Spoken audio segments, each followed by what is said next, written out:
ఇది వచ్చేసి ఈ ఒక లాగ్ వచ్చేసండి సుమారు ఇది ఒక 50-60 కేజీలు ఉండొచ్చు.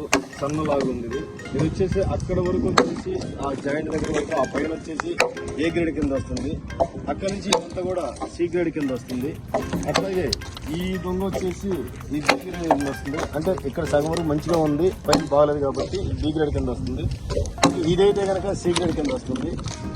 కాబట్టి ఇక్కడ A grade, B grade, C grade నిర్ధారించేది మెయిన్ ఒక లాగ్ బాగా ఉపయోగపడుతుందంటే నెంబర్ 1 గా బొమ్మ కావచ్చు, ఫర్నిచర్ పిక్చర్ కావచ్చు. అట్లా ఉంటే కనుక ఏ గ్రేడ్ కింద తీసుకుంటారు. లాగ్ కరెక్ట్గా లేకుండా అది ఫర్నిచర్ బొమ్మ పెద్దగా ఉపయోగపడుతుందంటే బి, సి కింద తీసుకుంటారు. కాబట్టి ఇక్కడ గ్రేడ్ అనేది 5-6 సంవత్సరాల నుంచి కూడా హార్డ్వుడ్ వస్తుందంట.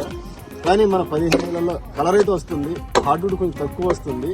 కానీ ఏ గ్రేడ్ రావచ్చు, బి గ్రేడ్ రావచ్చు, లేదా సి గ్రేడ్ కూడా రావచ్చు. 3 గ్రేడ్స్ అనేది 100% ఉంటుంది. కాబట్టి మన రేపు ఫ్యూచర్లో మనది ఏ గ్రేడ్ కూడా రావచ్చు, బి గ్రేడ్ రావచ్చు, సి గ్రేడ్ అన్ని మిక్సింగ్ వస్తాయి. కాబట్టి దాన్ని సపరేట్ చేసుకుని ఏ గ్రేడ్ సపరేట్ చేస్తారు, కొన్ని బి గ్రేడ్ సపరేట్ చేస్తారు. ఇట్లా ఈ విధంగా ఉండబోతుంది. కాబట్టి మనం ఇంకా కాన్ఫిడెంట్గా మన కస్టమర్కి ఇంకా ధైర్యంగా కూడా మనం చెప్పొచ్చు.